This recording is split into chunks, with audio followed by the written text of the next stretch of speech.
रात में खुद चलने लगते हैं डेथ वैली के पत्थर।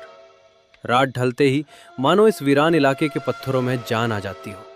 रेगिस्तान की खामोशी के बीच रेत पर खिंची लंबी लंबी लकीरें ये इशारा करती हैं कि कुछ भारी भरकम चीजें अपनी जगह बदल चुकी हैं।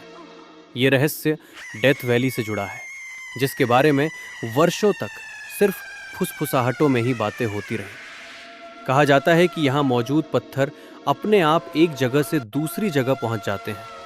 हैरानी की बात यह है कि कुछ पत्थरों का वजन सैकड़ों पाउंड तक होता है, फिर भी उनके पीछे रेत पर बनी लकीरें साफ दिखाई देती हैं।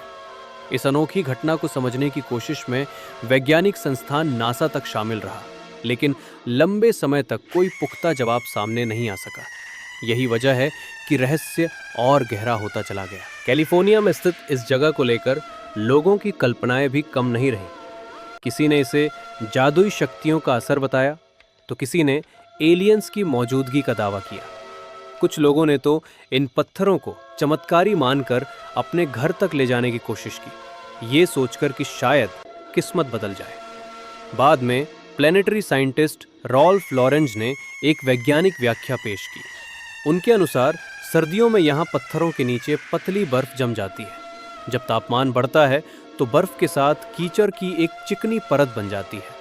इसी दौरान चलने वाली तेज हवाएं बर्फ से ढकी इन चट्टानों को धीरे धीरे आगे सरका देती हैं। दूर से देखने पर ऐसा लगता है जैसे भारी पत्थर रेत पर तैरते हुए चल रहे हों, जबकि असल में ये प्रकृति और मौसम का खेल होता है।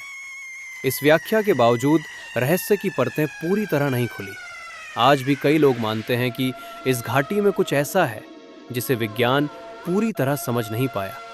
शायद यही वजह है कि डेथ वैली के पत्थर आज भी लोगों की कल्पनाओं को जगाते हैं और रात होते ही उनकी कहानियां फिर से जिंदा हो जाती हैं।